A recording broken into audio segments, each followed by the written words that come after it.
going on, everyone? My name is Jared and I am back once again with a laptop review video about what's in this case right here. So sitting on top, this is my trusty 2015 MacBook, which I've loved and used and just repurchased actually, specifically the 2015 because of the I/O, the lack of the weird butterfly keys, and to be honest, I don't use the touch bar a lot.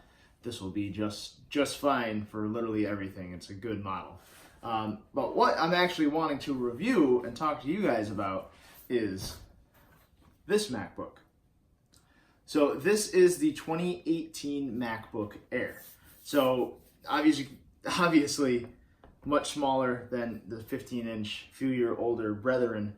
But the difference being this was the first refresh of the MacBook Pro since really its introduction. I mean, they reviewed and refreshed the model and upgraded specs and internals, but as far as an actual redesign, they kind of redesigned when they did the 2015 MacBook, which kind of, I would say, took over the mantle of the Air, but this is truthfully the new MacBook Air. So I'm going to flip the camera around. We're going to talk a little bit about specs, a little bit about this device overall, what I think overall, and then at the end I got a little fun fact, knowledge that I just gained today that I want to share with everybody. So let me flip the camera around and we'll get to it.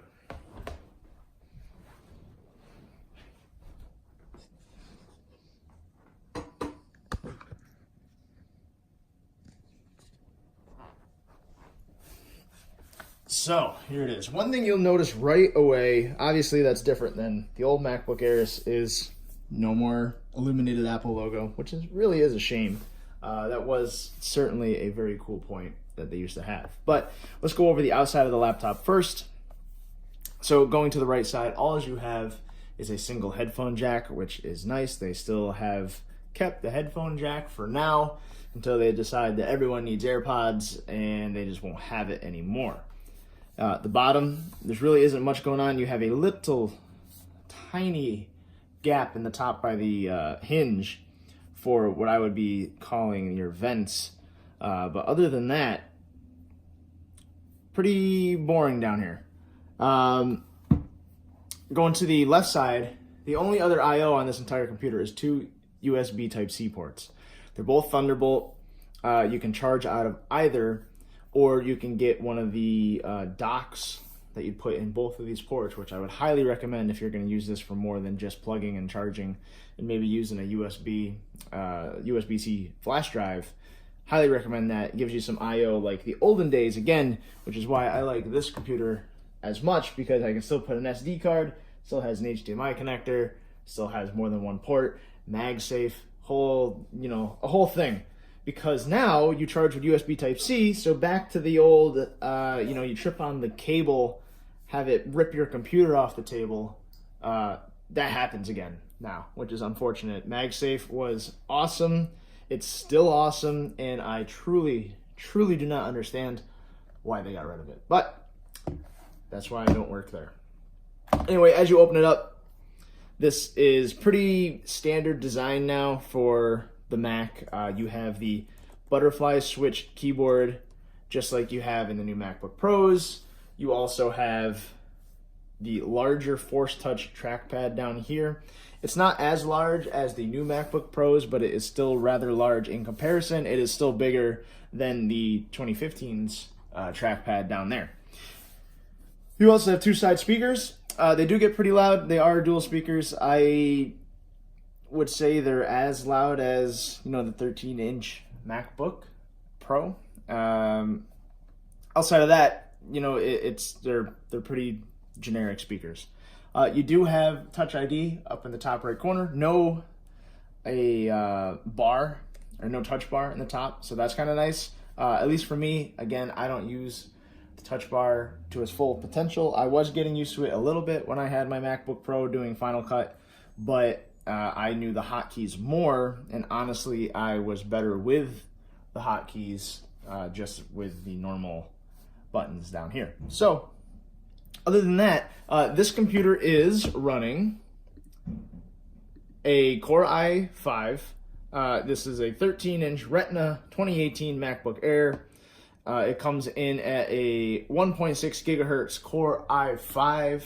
You get 8 gigs of RAM, soldered in RAM, 2133 megahertz, and it also has the generic Intel UHD graphics 617. So this isn't anything that is super speedy. It's very snappy as far as performance-wise all around. It is nice and fast, no lag. Overall, a very nice computer. I ended up actually returning my Surface Book 2 because I just didn't care for the keyboard. I didn't care for how thick it was when I was trying to get to a thin laptop, and I also just didn't really care about having that computer anymore. So I went to Best Buy, returned it, and got the MacBook Air because I figured, well, thin and light, let's get the original thin and light, which was the MacBook Air at the time, and let's see how that goes. And you know what? I like it. It's very portable, very light, a couple pounds. Power brick is really tiny, as well as, you just have the USB-C cable to charge it all together. The screen is coming in at 2560 by 1600 resolution. For storage in this, my specific model had the 128 gig, so very small. You can get that or 256, but I also usually always have my USB-C portable hard drive that is a terabyte that I would store anything on anyway. So this would really, it's a good machine for working on the cloud, working off of portable storage, things of that nature. Now, when I got this originally, I was pretty much anticipating that this was not going to run Final Cut. One of the main reasons why I still have a Mac around is I really do enjoy Final Cut over Premiere Pro. Once you get used to Final Cut, it is nice. You get kind of spoiled with how fast it is. Even on an older machine, it is still pretty dang fast at rendering and uploading video. So I did do a couple tests, and I found out that this machine here will still run, will still edit and render video fairly well. I wouldn't probably necessarily use this as every day, using this for daily driver for Final Cut, because it's just, you're gonna have to have it plugged in, a small battery, i5, 8 gigs of RAM. There's a lot of, not a lot of negatives, but not a lot of power behind this machine to drive it. But it does do it, and it does do it fairly well. I think it took me around 5 to 6 minutes to export and upload a 10-minute YouTube video in 1080p. So that's not terrible, to be honest. I had longer Premiere Pro edits on my Alienware laptop, which spec for spec absolutely crushes this thing. So it just goes to show you the software optimization with hardware really does play off. I do run Photoshop on this, and I also was watching my statistics with Monty on my notification bar, and surprisingly enough, I always had about 2 gigs left of available memory for RAM, as well as I was only ever maxed around 50% utilization for the CPU. Now, things to consider. There's one fan in this machine. It's a very tiny fan, and I didn't even know I had a fan until I heard it pick up and give me an RPM on the system stats. So that was a shock for me. But it does have a fan, and it did ramp up, and boy did it ramp up. It was screaming when I did 2 videos back-to-back rendering. It got marginally hot, not crazy over the top, but I would venture to say more than likely it didn't get overutilization because it was probably thermal throttling, being in an aluminum chassis with one fan, probably a very tiny heat sink. I haven't taken the back off of this to really investigate further, but I would assume that. So if you're gonna buy this for video editing, definitely would probably look at a different computer, or just buy the MacBook Pro. Just having a little more thickness and 2 fans probably would be much a greater benefit to you than the portability factor. Outside of that, the webcam is pretty solid. The butterfly keys are still the butterfly keys. They're not necessarily my favorite keyboard. I really liked their old keyboards, but they do the job just fine. You get used to them. You don't have to press too much. You still have the Force Touch trackpad, so if you're looking over something, you can hold and double click to have it search. If you're on Safari, bring up a whole slew of options just like Force Touch is on your iPhone. Still have the good old backlit keys, which is totally nice. And up here you have your normal function keys, just like you would back in the day. The screen does get nice and bright. It is nice and clear.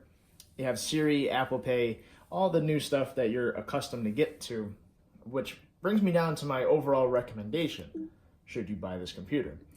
Again, with all these computer reviews, it really does depend on what you're going to do with it. If you're, for example, like my parents who are just going to use a computer to get on the internet, check emails, play some music, watch some videos, this is perfect.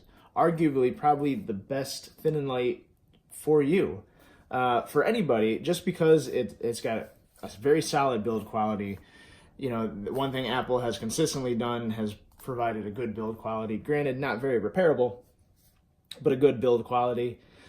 This thing has a great battery life. I believe it's 12 hours, what is rated for.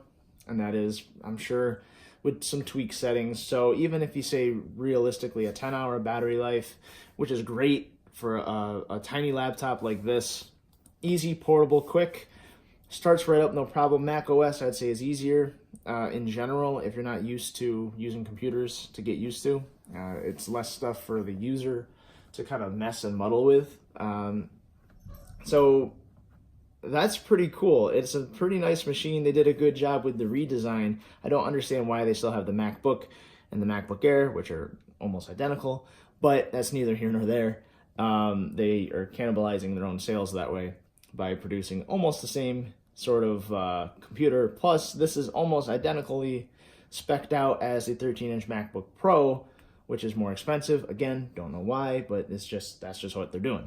So should you get it? It's an expensive computer. It's coming in at $1,100 base for this machine right here, 13-inch. Now, it's not crazy overpriced because you look at Razer with their Razer Blade Stealth, you look at Microsoft with either the Surface Book Pro or even the Surface Laptop, which are all in the neighborhood of this price, and they get it as well. So there is, if you went Dell XPS, there is different values which you could save a few bucks, but again, the Apple name, the mantra, if you have iPhones, iPads, all your other iDevices, they do obviously work together. AirDrop, all that stuff is included in this package. So there's that.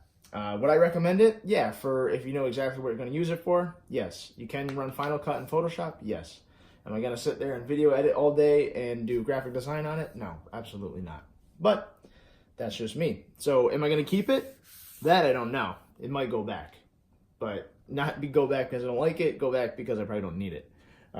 But I wanted to see it, I wanted to experience it, and I wanted to kind of see it firsthand before I came to any judgments. So I'm going to flip the camera back around and tell you that little tidbit of information which I found to be interesting. So give me a quick second.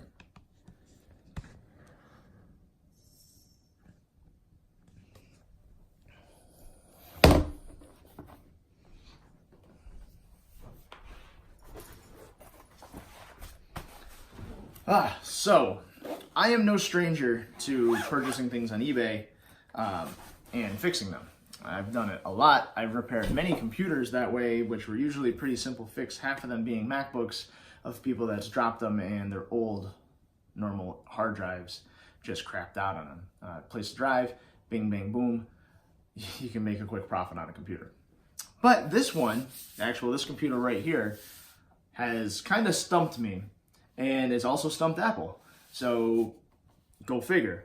This was advertised as a July 2014 15-inch MacBook Pro, running Intel i7, 2.2 gigahertz, 16 gigs of RAM, 256 gigs of storage, and also advertising a 10-cycle battery. So right off the bat, it was a pretty low price. I did a best offer. He accepted it right away, and it came with the original box, MagSafe 2 adapter, paperwork, and everything. I'm like, wow, that's interesting. You don't really see that most of the time, especially as you get older in the models. People tend to have less of that stuff laying around. But I would have been a person that had it. Obviously, this person did too. So, pretty stoked, pretty happy. I got it yesterday, and the computer's in absolutely immaculate shape for being several years old. Obviously, it was used enough to have a battery change, so I don't know, it's a surprise. All the ports are really clean, nice, no dents, no extra amounts of dirt. Even like, MagSafe ports get kind of crummy after a while. They get all black and crusty. This one is remarkably clean. So I don't know if someone cleaned it or if that's just how it is. So I started to get a little curious as to what was going on, because I looked in the About This Mac after I set it up and logged in and all that, and it just said MacBook Pro. All right. And most of the time it says, MacBook Pro space, comma, what it is. 15-inch, 2015, blah, blah, blah, blah, blah. Didn't say any of that. Okay, quick Google. Custom builds don't normally have it. So I thought, all right, maybe it's a custom. I look at what is in the computer, and it's not a custom build. It's pretty much the normal 15-inch you could have gotten at any Apple store at the time. Okay? More confused. Look up the serial number in the hardware checker and the service, the service center thing that on apple.com, invalid serial number. Okay, very interesting. So then it started making me wonder about this repair. Was it a really big repair? Everything's pretty crisp and clean. Is it actually like a whole lower end, top case rebuild for this thing? The logic board's different.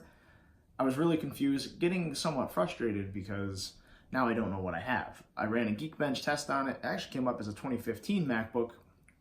So that works for me. It's newer. Has the Force Touch trackpad, which also is a sign of a 2015 model. So I took the back off, hoping to find a nicely repaired battery, and I did. It looked rather professional, and it was an OEM replacement for Apple's battery. So, one of two things. It got replaced at an authorized Mac store, or it got replaced at an Apple store. Either of those is good, because I'm glad it was done right. The battery was in there good, secured back in there good, all the tape was back, everything was great. The inside was remarkably clean also. Looked like it was brand new, and not even a speck of dust on the board, not even dust in the fans. So again, very confused, very concerned as why this is so clean now, because it's several years old. I thought I was going to find a serial number mismatch from the logic board to the case as well as the About This Mac. That was what I was anticipating. That must have had water damage. They replaced the board, and now, the number is just kind of gone to the wayside. Nope, again, another matched serial number. So the bottom of the computer, service system profiler, as well as the logic board all have the same serial number, which is a good sign, meaning this is a complete original unit. But then again, I call Apple to try to remedy the situation to see, I know it's not under warranty, but I just want to see what's going on with it at this point, see what model it actually is, and they can't find the serial number either. So I really don't know. If any of you guys have any idea what this is, they seem to think it was maybe a possible warranty replacement device, and when the warranty replacement device got shipped out, it was never registered, or a typo in the system, or whatever that case may be, because this is a legit MacBook. All the parts are genuine. The computer is not by any means a counterfeit, but it's just very strange. Never seen it. Not every day something stumbles across my way that actually stumps me. Granted, I don't really care if the serial number doesn't come up, because I know it's not in warranty, and if I had to fix it, I have to pay for it anyway. So it doesn't really matter, and more than likely, I would probably just fix it myself if the screen broke or whatever. So, with that, if you have any idea what that is, or if this is if you've experienced this or know someone who has, let me know. If you have any advice, also let me know, because their next thing is to try to contact the seller, which is on eBay, and I already did, and he says he doesn't have any proof of purchase anymore. And I'm not surprised, because it's several years ago. So the next step for me is to take it into the Apple store and have them actually look at it, which, I mean, they can. I don't know what they're going to find. But anyway, story for another day. Thanks for watching. My name is Jared. Again, I am back, mostly, and I'm going to be doing videos as much as I possibly can, when I can, and on whatever is going on at this point. So thanks again. I do appreciate it. I know this is a little long, but had a lot to talk about. So thanks again. See you in the next one.